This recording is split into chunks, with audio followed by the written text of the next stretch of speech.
Ninguna otra mujer lo había intentado antes. No lo logrará, decía la gente. Pero no había forma de detenerla.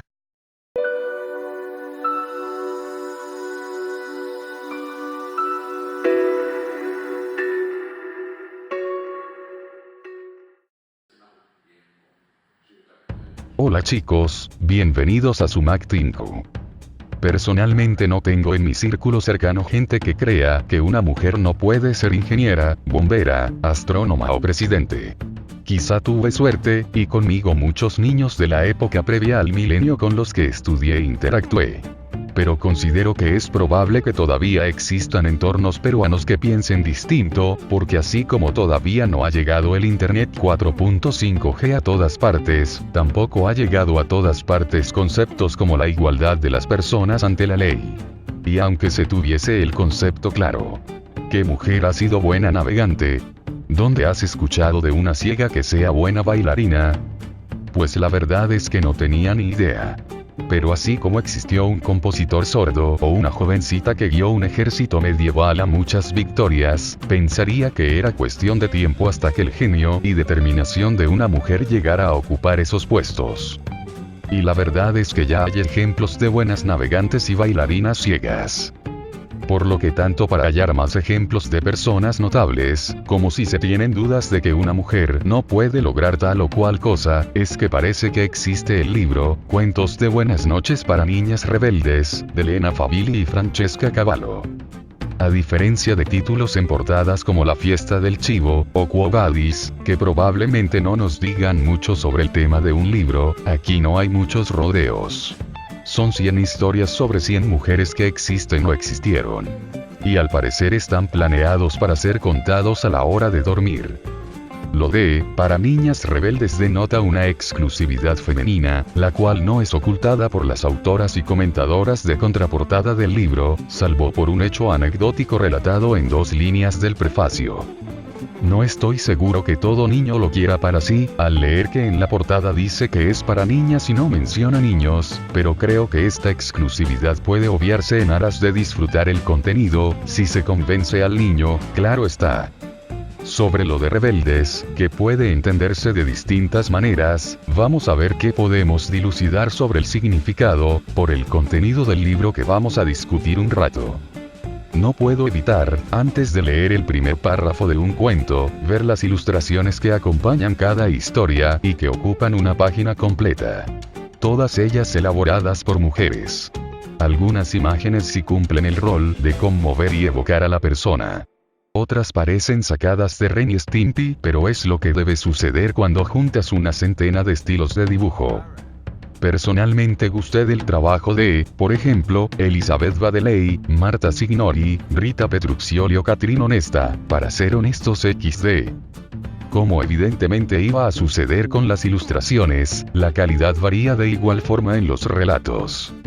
Algunos cuentos, como el de Ruth Harkness, Ia Santeuara, o Vilma Rudolph, tienen su inicio, nudo y desenlace bien marcaditos y una moraleja que siempre queda genial.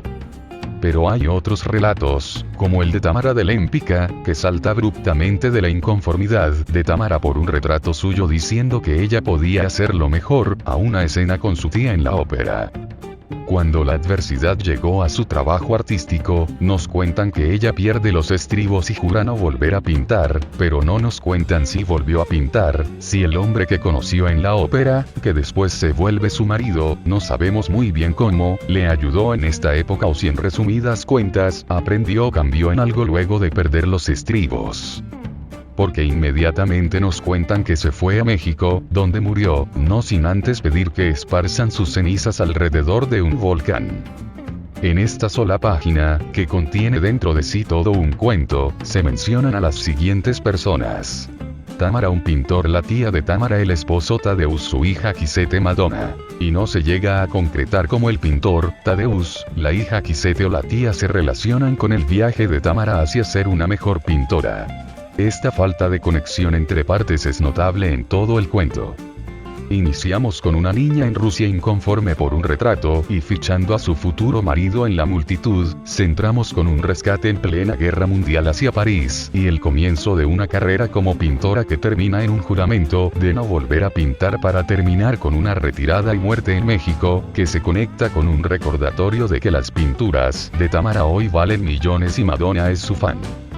Si queremos que el cuento trate sobre cómo se volvió pintora, nos faltan datos en cuanto al por qué y nos sobra cuento para hablar del cómo. Si queremos saber qué hizo con su temperamento, nos faltan datos. Si queremos saber qué pasó con su relación con Tadeusz, esto acaba antes de la mitad de página. Por lo que más que un inicio, nudo y desenlace hay más bien una serie de anécdotas sueltas sobre una persona en particular. Una mini biografía de dudosa calidad más que un cuento per se. Esta situación, que se repite con mayor o menor intensidad en los cuentos de Serena y Venus Williams, Policarpa Salabarrieta, Claudia Ruggerini, Catalina la Grande y otros, generaría preguntas que los chíbolos en cama harán respecto a huecos en la trama y no sobre la evolución del protagonista, cosa que francamente uno se puede ahorrar a menos que, lo que uno quiera es, hablar con su niño antes de dormir sobre cosas aleatorias un buen rato. Sí. Los niños a veces se cuestionan lo que se les cuenta. A veces pasa. También nos esperan otra clase de preguntas para las cuales no nos prepara el prefacio, portada y contraportada del libro. Un niño con edad de escuchar cuentos en la cama como tal, variaría desde los 0 años en adelante. Pero reconozcamos que hay diferencias marcadas a nivel de conocimientos, cultura y costumbres entre un niño cualquiera de, digamos, 4 años con uno de 13 o 14 años. Por lo que, teniendo en cuenta las ideas y creencias de los padres, estará a responsabilidad de ellos explicar a sus hijos de distintas edades conceptos mencionados en este libro como programación computacional, la guerra de Vietnam y la guerra en general, la muerte, que es un amante, los matrimonios arreglados, compra-venta de novias y otras costumbres de ciertos pueblos, las osadías de Cleopatra, la transexualidad, dictadura, nazismo, esclavitud, equidad de género, la diferencia entre acostarse con comillas y sin ellas, y otros conceptos para los que no vendría mal tener una explicación parental. No creo que sea posible ni recomendable mantener a los hijos alejados de estos conceptos, que forman parte de la realidad, pero sí está en cada padre o apoderado la forma de introducir a sus hijos estos conceptos de la forma que vean conveniente. Sepan pues padres y madres, que estas palabras surgirán hacia sus hijos mientras les leen los cuentos o mientras los dejan solos con el libro. Más allá de que las noches de cuento se pueden prolongar tratando de tapar algunos huecos en las tramas y explicando ciertos conceptos, hay ideas que no cuadran en los relatos, y que podrían interpretarse de forma imprecisa. Vayamos por ejemplo al cuento sobre Hillary Clinton. Hubo una época en la que solo los varones podían ser lo que desearan. Beisbolistas, doctores, jueces, policías, presidentes. Hubo una época en la que las niñas no podían ser lo que deseaban, pero esa época se ha terminado. Una de las buenas características del libro, junto a una ilustración de la mujer de la que se habla, es la exposición del lugar de procedencia y los años de nacimiento y muerte del personaje. Por ello, notamos que Hillary nace en 1947. Año no precisamente caracterizado por el respeto entre todos los seres humanos en la Tierra, pero realmente era una época en la que solo los varones podían ser lo que quisieran, como está puesto en el inicio de su cuento. Veamos pues. Con ayuda de los mismos datos del libro, podemos notar que mientras Hillary se desarrollaba felizmente dentro de su madre, Amelia Earhart ya había sido la primera mujer en sobrevolar el océano Atlántico. Alfonsina Estrada ya había roto varios récords de ciclismo. Coco Chanel ya gozaba de fama como diseñadora de modas. Julia Child ya había servido al ejército de su país. Maude Stevens había sido tatuadora. Melba Liston ya tocaba su trombón en una banda. Mary Bly ya había dado la vuelta al mundo y ejercido el periodismo. Nettie Stevens ya había sido genetista.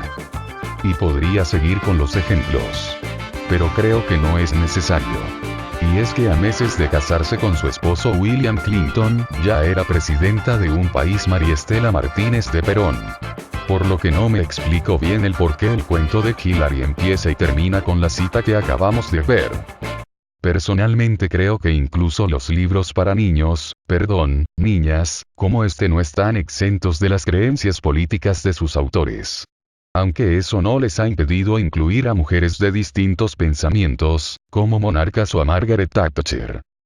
Porque si dejamos de lado defectos como estos, el mérito que considero principal del libro, el de juntar a muchísimas mujeres de diversas partes del mundo y épocas, para que conozcamos sus aportes a la humanidad, no se ve mortalmente afectado por la mala narración, las ideas debatibles, o la deficiente simplificación de la vida de personas reales que caracteriza a algunos cuentos del libro.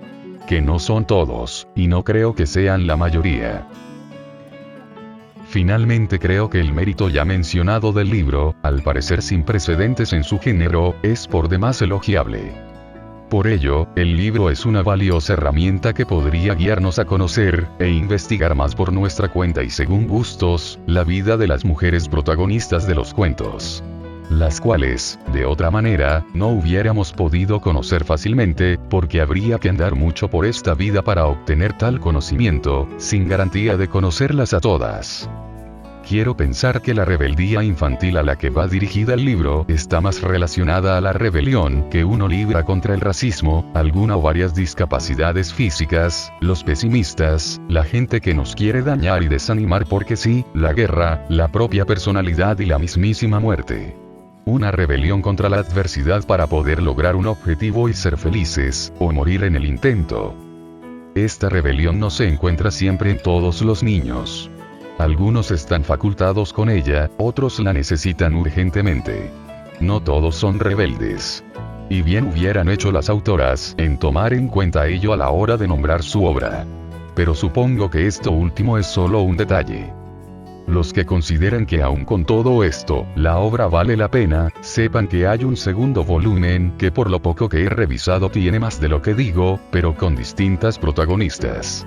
Que lo he visto a algo de 70 soles, un poco más de $20, en una famosa librería.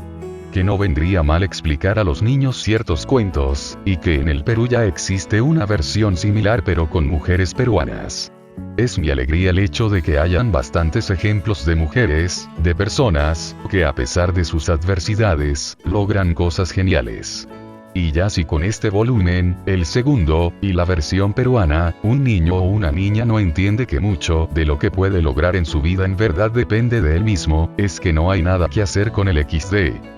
Y bueno, con más que decirles, pero sin ganas de hacerlo, me voy. Cuídense mucho, chicos.